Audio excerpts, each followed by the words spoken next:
With David Carl and Mike Sullivan no longer in the mix, I'll discuss whether Anders Sorensen could return as the Blackhawks interim coach.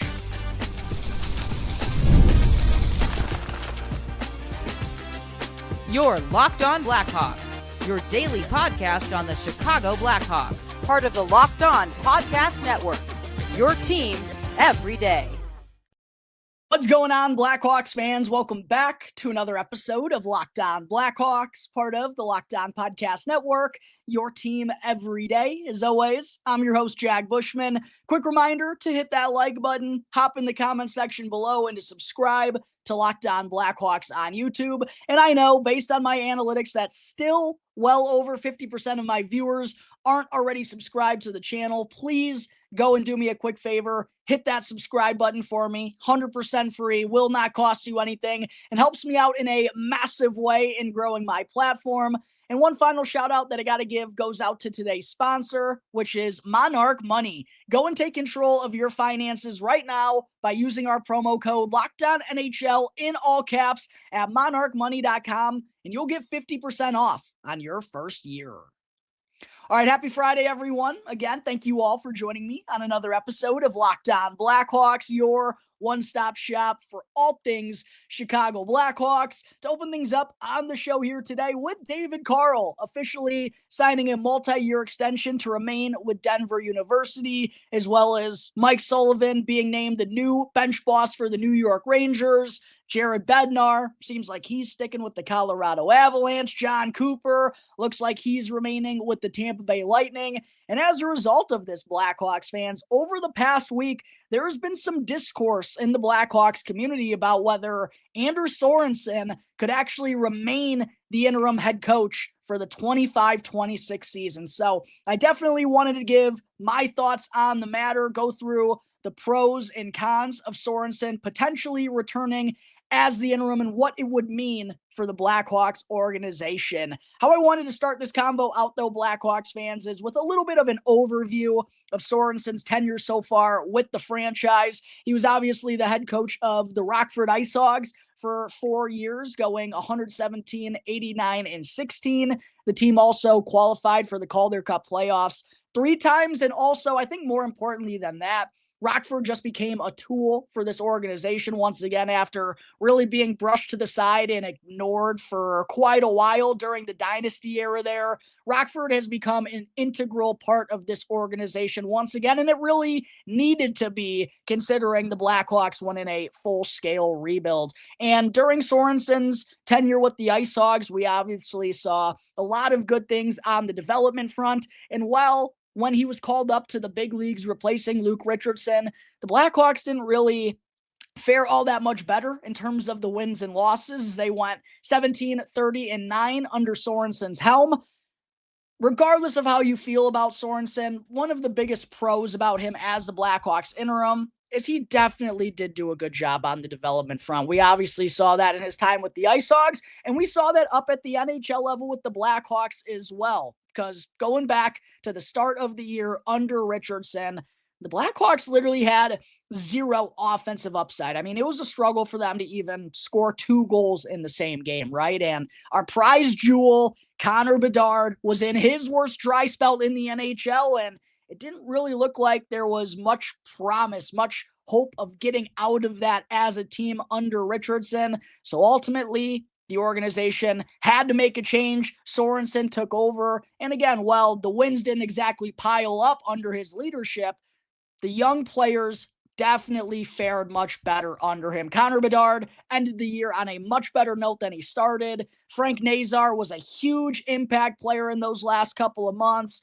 Artem Levshinov, Sam Rinzel, Oliver Moore, Ethan Del Mastro, Wyatt Kaiser, right? Like a lot of these guys played their best hockey of the season under Anders Sorensen. And that definitely cannot be ignored. That is definitely important. And with the Blackhawks, with GMKD being pretty outspoken on Monday about what they're prioritizing during their head coaching search, it's someone who can help develop these young kids while also taking control of everything else to help make this a winning team.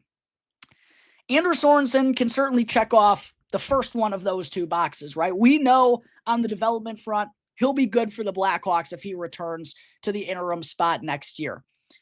The problem with Anders Sorensen is that I don't know if he's going to be really an integral part of this team taking that next step. I feel like he might even be more of a hindrance because while he'll do a good job at developing these kids, probably them taking that next step alone, in addition to hopefully some meaningful moves by the Blackhawks this season, like they should be better next year, right? It's really not a hard goal to accomplish. I don't know, other than the development front, how much of an impact Anders Sorensen is going to have on that. And we know he's not the biggest vocal leader, both in the media and on the bench out there, right? He's not the biggest stand up for his guys type of coach out there. And then he just doesn't have a lot of experience, like whatsoever, at the NHL level. So while Sorensen, yes, the Blackhawks can continue developing their kids at the NHL level under his leadership, to me, I still feel like there's someone better who could do the exact same thing that's just a better head coach right here, right now. And while I understand that bringing Sorensen back as the interim, it's not worst case scenario for the Blackhawks, right? Worst case scenario is them rushing into a decision about their new head coach, and he's not the right guy. It's hiring a head coach for the sake of hiring a head coach before even really truly feeling like he's the perfect fit. And that's one thing I do appreciate about Kyle Davidson is he knows how important it is to get this next head coaching hire right. The Blackhawks absolutely need to get this one right. And with Carl not being on the market, with Sullivan not being there, we know Bednar and Cooper aren't going to be joining it. I do wonder if the Blackhawks, and we're going to have to wait and see on this because I'm sure they're not done with all of their interview processes, but if they feel like they don't have the ideal candidate out of that group, it would make some sense to bring back Anders Sorensen as opposed to just forcing someone in there again for the sake of forcing someone in there. That would absolutely be a mistake out of the Blackhawks. However, I do feel like it would be a mistake for the Blackhawks to go on with Anders Sorensen as the head coach. It wouldn't be worst case scenario, but it would be a mistake because, look, if you're not capable as an original six franchise, Kyle Davidson was outspoken about thinking it was an attractive job. I've been outspoken on this show saying it's an attractive job.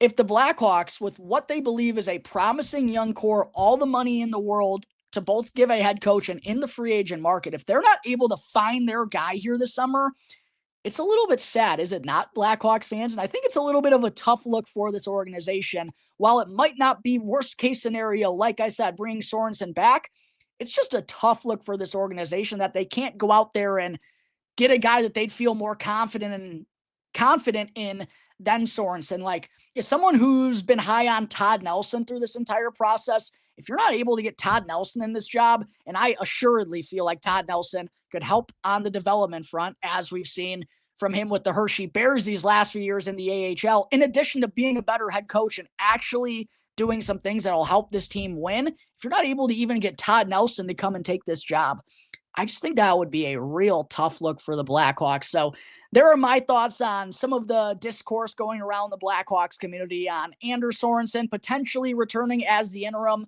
which, by the way, definitely seems like more of a possibility right here, right now than it did, 2 to 3 weeks ago when it still felt like David Carl was a possibility, when it felt like Mike Sullivan was still a little bit of a possibility.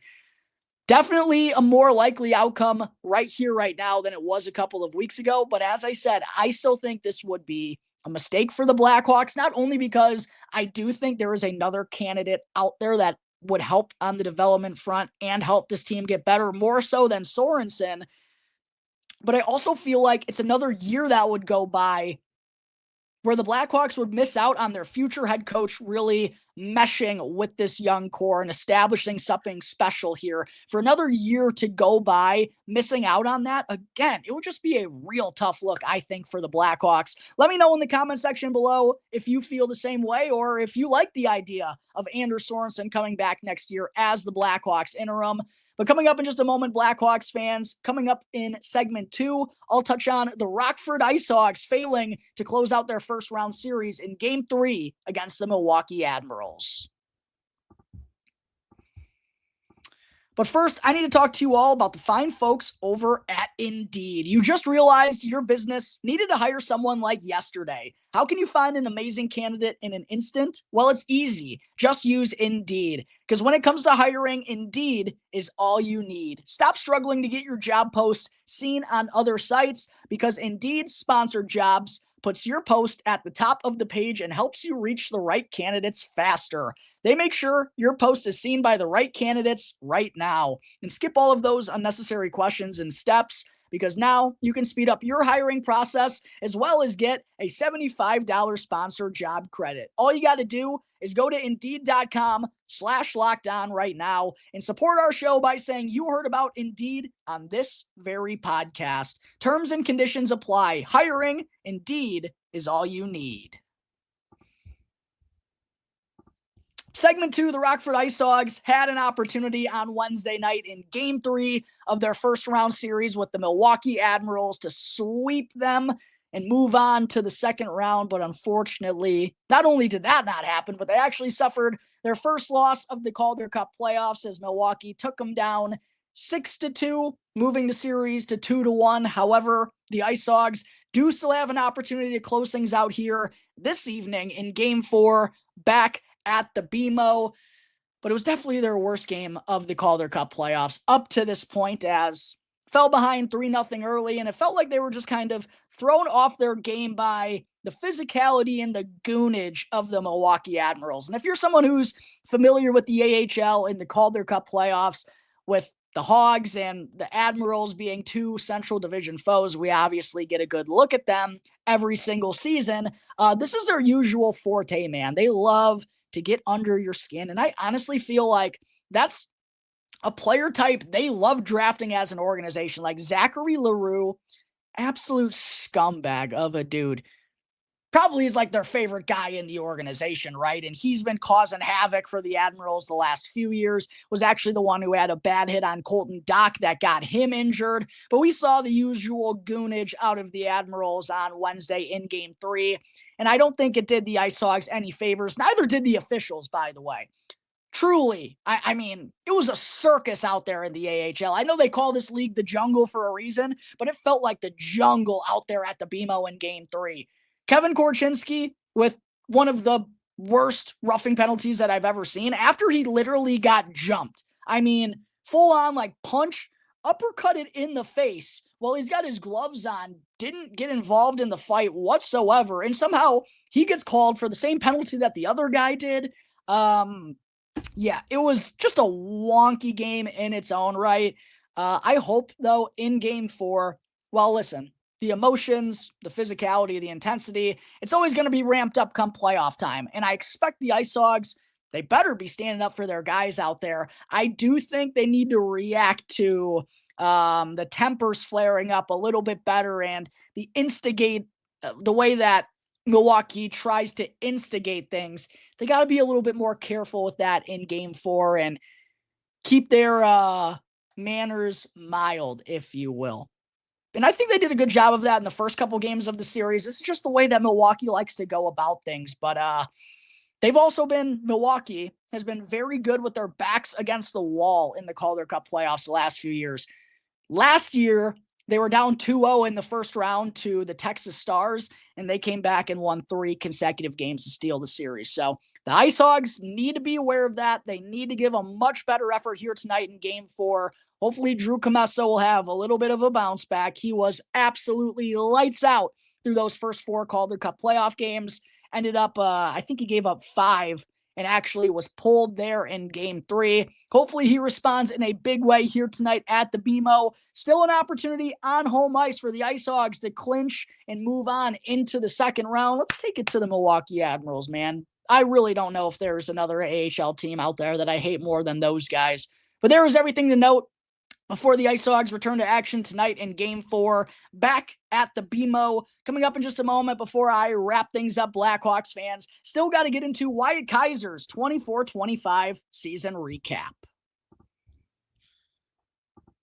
But first, I do got to talk to you all about Monarch Money. You ever check your bank account and wonder, where did all my money go? Between dining out, online shopping, and entertainment, it's real easy to lose track. But that's where Monarch Money comes in. Your personal CFO giving you full visibility and complete control over your finances.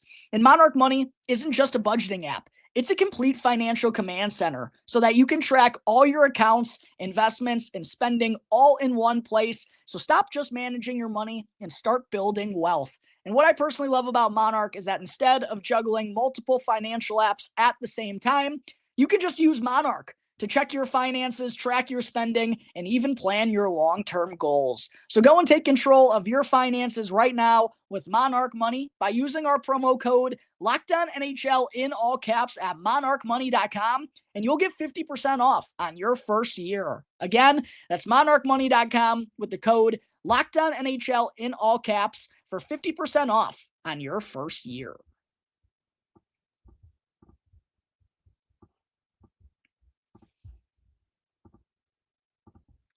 Back here on the Locked On Blackhawks podcast, part of the Locked On Podcast Network, your team every day. Just wanted to say thank you to everyone for making Locked On Blackhawks your very first listen here to start off your day. For your second listen, make sure to go and check out the new Locked On NHL Game Night. Every game, every night, up until a Stanley Cup champion is crowned, you can get local analysis on a national scale with Locked On NHL Game Night, which you can find right now on YouTube or wherever you may be listening to your podcasts.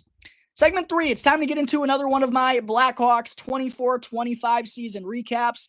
As a reminder, I've already dished out grades to Connor Bedard, Alex Vlasic, Ryan Donato, and most recently, Tyler Bertuzzi. Make sure to go and check out those shows if you haven't done so already. And everything is always time-coded down in the description so you can easily jump through all of those episodes. Today, though, I'll be giving out a grade to 22-year-old left-handed defenseman Wyatt Kaiser, third-round pick for the Blackhawks, 81st overall back in the 2020 NHL draft. And, of course, Kaiser just spent his second season playing professional hockey full-time, splitting the year between the Blackhawks and the IceHogs, but was mainly up in the NHL with Chicago, and of course made the NHL roster out of training camp the year prior in his first full season of professional hockey, but just didn't really look ready for the level when the season began, and ultimately wound up developing in the entire second half of the season with Rockford, which I really think did wonders for this young kid.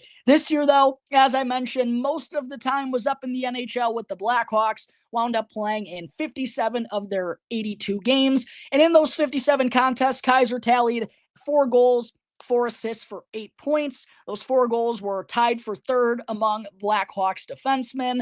His plus-minus was an even 0 on the season, which for this Blackhawks team in 57 games while averaging 18 minutes and 7 seconds of time on ice, it's pretty gosh darn notable. In fact, Wyatt Kaiser and Ilya Mikheyev are the only 2 members of the Blackhawks who played in 50-plus games this year who didn't have a negative plus-minus rating. And while plus-minus is not a end-all, be-all type of stat, I fully recognize that. And I'm aware that there can be outliers. When diving into some of the other numbers from Kaiser, as I did all season long, I know this plus-minus isn't a coincidence. It's because Wyatt Kaiser was a pretty gosh darn effective player in those 57 games for the Blackhawks. Ilya Mikheyev, the only other player with a better plus-minus rating than Kaiser. All 4 of his goals, by the way, were scored at even strength. Didn't really see much of Kaiser on the power play this year, even though I do feel like, if the Blackhawks didn't have Sam Rinzel, Artem Levshinov, and Seth Jones prior to trading him, he has the skill sets to be a second power play type of defenseman. I just don't know if he's ever going to get those opportunities here in Chicago with all the offensive-minded defensemen that they already have in the system. But for someone who didn't really get a look on the man advantage this year, love to see the 5-on-5 efficiency out of Kaiser. I know it's only 4 goals and 4 assists, but this was a struggling Blackhawks offense that really didn't get a ton of production as a whole from its blue line. So I still think it was somewhat noteworthy out of Kaiser. In those 57 games, registered 66 shots on goal. One of the better, actually, Blackhawks defensemen at getting the puck on net. Shot 6.1% on the season, which is much better than most of their defensemen. As I mentioned, averaged 18 minutes and 7 seconds of time on ice. Chipped in with 54 hits, which I do think is worth bringing up considering, he's 6 foot, 170 pounds. You don't ever think Wyatt Kaiser is going to be a physical player, but I do like to see that he was more involved in terms of his physicality this year. He didn't shy away from it as much, I thought, as a rookie. And then in terms of the block shots, he did an excellent job. 93 blocks this year, was third on the Blackhawks behind only Connor Murphy and Alex Vlasic. So already very selfless out there on the ice, even if it's for one of the worst teams in all of hockey. Love to see that. Hat tip, respect goes out to Wyatt Kaiser. And then breaking down the analytics. He was one of the best analytical players on the Blackhawks this season. 46.5 Corsi for percentage at even strength. That was second among all Blackhawks skaters with 50-plus games played. And how about this one, Blackhawks fans?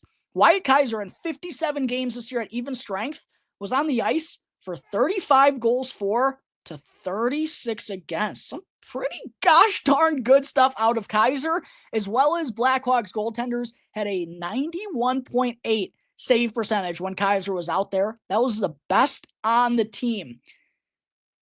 I talked through his analytics a lot this season, and I'm not an analytics end-all be-all type of guy. Same with plus-minus, but it's obviously a way different conversation here. But the eye test in terms of Kaiser's strides that he made from last year, where, as I mentioned, he made the team out of camp but looked really uncomfortable. He looked much more confident, composed, and just sure of himself in all facets of the game. And it looked like he was no longer just trying to survive out there, but he was actually one of the more impactful Blackhawks defensemen. And altogether, the way Wyatt Kaiser plays the game is how you want your plus skating defenseman to play nowadays. Aggressive, up and involved in the rush, getting shots on net. Like, I love the way Wyatt Kaiser plays the game. He really passed the eye test to me this year. And whenever I went back and looked through the analytics and saw how well he fared, I'm like, oh, my eyes aren't lying to me right now. This kid's going to do some special things. The problem is, and this is a conversation for another day, Blackhawks fans, but I feel like there's not really the need for both Wyatt Kaiser and Kevin Korchinski here on this blue line. And I feel like one of those two guys ultimately are going to get traded. But when breaking down Kaiser's strengths and skills, what we've learned about him through 2 years at professional hockey, his strengths, I think he's got a lot of them.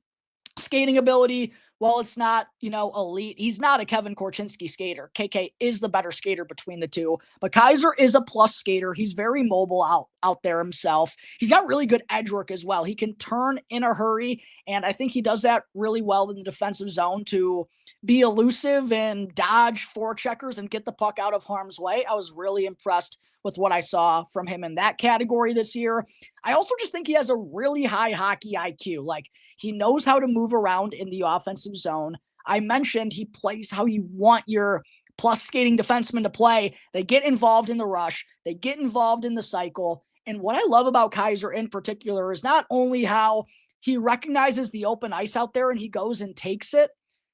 I also love, and this is a problem I've talked about with Blackhawks defensemen forever, I feel like they're so far back at the blue line every time they touch the puck, which is obviously going to make it harder to score from further back. Wyatt Kaiser, I think, does a really good job of receiving the puck and getting to the top of the dots as fast as he can, because odds are you're going to have a better shooting percentage from the top of the dots than you do from far back out near the blue line. And I really have noticed that about Wyatt Kaiser, and he's not cheating to get up in the offensive zone either. It's like he takes the pass in stride and is moving forward with his momentum at the same point in time. Just he goes about his business with a really savvy head on his shoulders. And I also think he's really starting to learn how to operate in the defensive zone as well. He's much more composed and calm and trusting in his instincts to go and make the right play in terms of just throwing muffins out there and trying to get the puck off his stick as fast as possible. As far as Kaiser's weaknesses, he definitely doesn't have that one elite trait, right? Like, he's not an elite goal-scoring defenseman. He's not an elite puck-moving defenseman. He's not an elite skater, even though he is a good one. He just doesn't have that elite characteristic, which kind of caps his offensive upside. Also, he's only 6 foot, about 175 pounds. You're always going to have concern about his size and handling business in his own end, especially in the Stanley Cup playoffs, just because you see all these teams that have success in the most meaningful time of the year. What do they have? They got size on the back end. Wyatt Kaiser obviously doesn't have that, and he doesn't provide a lot of physicality, even though he's not afraid of those areas. He's definitely going to have to continue to get stronger, which I expect him to do as he's still only 22 years old. And I really do believe one thing he needs to work on is the passing in the offensive zone. He knows how to involve himself in the offensive zone and how to get himself open and recognize the open ice. I think there's still room for him to go in terms of his puck movement in the O zone as well. But from all across the board, I think it was a really sound year from Wyatt Kaiser, from his first pro campaign to his second one.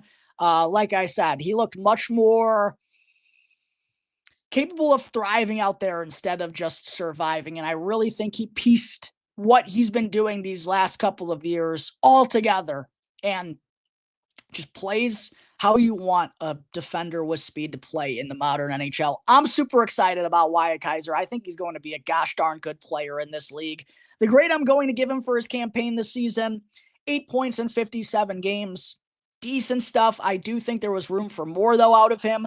But from all across the board, like I said, I don't really know how you couldn't be happy with Wyatt Kaiser's season. I'm going to give him a B+ for his performance in 24-25.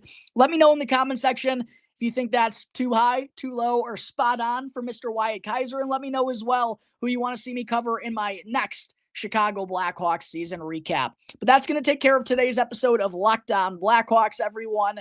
As always, thank you all again for joining me on the show. Be sure to go and subscribe to Locked On Blackhawks on YouTube. Follow Locked On Blackhawks for free, in that way you don't miss out on any of the latest Blackhawks news and updates. Until the next episode, everyone, enjoy the rest of your weekends. I'll see you next time on the Locked On Blackhawks podcast, part of the Locked On Podcast Network, your team every day.